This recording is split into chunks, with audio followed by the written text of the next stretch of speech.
আসসালামু আলাইকুম ওয়া রাহমাতুল্লাহি ওয়া বারাকাতুহু। সুপ্রিয় শিক্ষার্থীবৃন্দ, বাংলা অভিযানের পক্ষ থেকে তোমাদেরকে সকলকে স্বাগতম। আজকে আমরা পরিচয় হব ক্যাডেট জাকারিয়া এবং ক্যাডেট মিশাত। আচ্ছা মিশাত, তুমি কেমন আছো? আলহামদুলিল্লাহ ভালো। জাকারিয়া, তুমি কেমন আছো? আলহামদুলিল্লাহ স্যার ভালো আছি।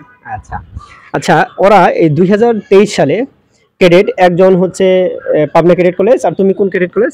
পাবনা ক্যাডেট। আচ্ছা, যে যার চান্স হয় পাবনা তার নাই কোনো ভাবনা, অর্থাৎ যারা পাবনা ক্যাডেট কলেজে চান্স পায় অনেকে তাদেরকে মজা করে বিদ্রুপ করে যে হচ্ছে পাবনা ওই পাগলা গারদের ওইখানে তোরা গেছে। আসলে এটা না, পাগলা গারদ ওটা হচ্ছে আলাদা, যারা মানসিকভাবে মেন্টালি যারা অসুবিধা মানে সম্মুখীন বা যারা অসুস্থ তাদের সেখানে নিও।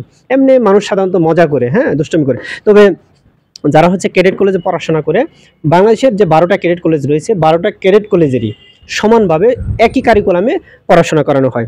আচ্ছা, ক্যাডেট মিশাদের কাছে আমার প্রশ্ন, ওই ক্যাডেট কলেজে যেদিন তুমি প্রথম যাও, তোমার সেই আবহাওয়া যে মানে ভর্তি হওয়ার পরে যেদিন প্রথম যাও তোমার কেমন লাগে? আসলে নতুন পরিবেশে তো ভালোই লাগবে, স্বাভাবিক, সবাইকে সুন্দরভাবে আমন্ত্রণ করা হয়।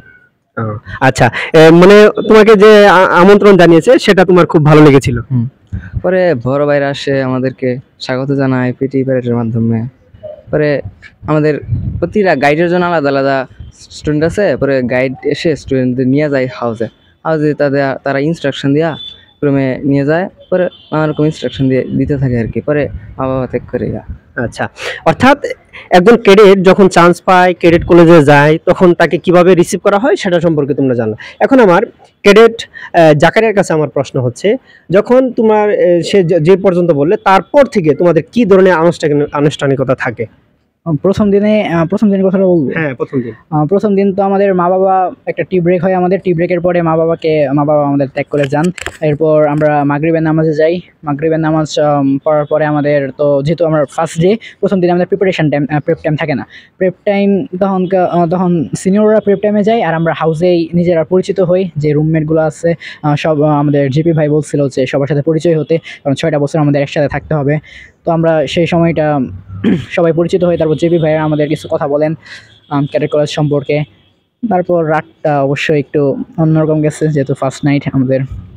আচ্ছা, তারপরে এটা তো গেলো প্রথম দিন, তোমাদেরকে রিসিভ করলো, তারপরে তোমাদের একদম রুম পর্যন্ত তোমরা রাত্রি যাপন করলা। তারপরে সকালটা তোমাদের কিভাবে শুরু হলো? সকালে বড় ভাইরা এসে ডাক দিয়ে 5টার দিকে প্যারেডের জন্য। আচ্ছা, আমরা তো নতুন, তেমন কিছু পারি না, পরে নিয়ে যাই গ্রাউন্ডে। তখন কলেজ প্রিফেক্ট নামা ইনস্ট্রাকশন দেয়, আমরা শুনি এটাই। আচ্ছা, ওই যে ইনস্ট্রাকশন দেয় তারপর থেকে তোমাদের কি ধাপগুলি রয়েছে? স্যার, যেহেতু আমরা প্রথম ছিলাম, প্রথম কয়েকদিন আমাদের তেমন কোনো কাজে ছিল না, জাস্ট হাউসে বসে থাকতাম, এবং যখন 5 বেলা যে খাবার ছিল সেই খাবারগুলো খেতে শুধু আমরা হাউস থেকে বের হতাম। এবং এরপর স্যার ম্যাডামরা আসতো, কথা বলতে আমাদের সাথে, কেমন লাগতেছে, কোনো খারাপ লাগলে অনেক কেয়ার করে আর কি। হাউস মাস্টারের রুমে যাই আমরা, তিনি অনেক কিছু বলেন। সো সবাই আর কি খুবই যত্নে রাখছে প্রথম কয়েকদিন। তারপর আস্তে আস্তে আমাদের ক্লাস শুরু হয়, পিটি প্যারেড এগুলো আস্তে আস্তে শুরু হয় পরে। আচ্ছা, তুমি যখন বলেই ফেলছো যে তোমাদের 5 বেলা খাবার দেওয়া হয়, আচ্ছা 5 বেলা খাবার দেওয়া হয়, 5 বার খাবার দেওয়া হয়, তারপরও ক্যাডেটে যারা পড়াশোনা করে তারা মোটা হয় না কেন? স্যার, খাবারের সাথে সাথে যে পরিশ্রমটা করা হয় তাতে আর কি আর ফ্যাট জমে থাকে না আর কি, মানে অ্যাডজাস্ট হয়ে যায় সেটা। আচ্ছা, এখন ক্যাডেট মিশাতের কাছে আমার প্রশ্ন, তুমি 2023 সালে চান্স পেয়েছো, হ্যাঁ, তুমি কোচিং করেছো, প্রাইভেট পড়েছো, ব্যক্তিগতভাবে আমি যে তোমাদেরকে ক্লাস করেছি, আমার ক্লাসগুলি তোমার কেমন লাগছে? তোমার কাছে আপনার ক্লাস আলাদা রকমের রাখছিল, আলাদাভাবে বুঝাইতেন, ভালোই লাগতো। ওরা তো ইউটিউব চ্যানেলে তো ভিডিও দেখি, কেমন লাগে না লাগে ওরা জানে। আচ্ছা, জাকারিয়ার কাছে আমার ক্লাসগুলি তোমার কাছে কেমন লাগতো? স্যার, আপনার ক্লাসগুলো অন্যান্য ক্লাসের থেকে অনেক ইন্টারেস্টিং হইতো। প্রথমে আপনি একটা গল্প দিয়ে শুরু করতেন, সবার মনোযোগ আকর্ষণ করতেন, তারপর আস্তে আস্তে পড়ায় যাইতেন। আপনি মানে কি গল্পের মাধ্যমে যে পড়াটা বুঝে দিতেন, ওইটা আর কি সবচেয়ে ইউনিক ছিল আপনার ক্লাসগুলো এখন অনেক মিস করি। আচ্ছা, ঠিক আছে।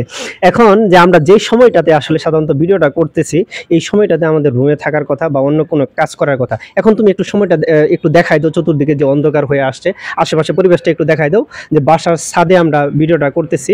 হ্যাঁ, একটু সবাইকে একটু দেখাও যে সন্ধ্যার সময় অনেকটা, হ্যাঁ, চতুর্দিকে দেখাও।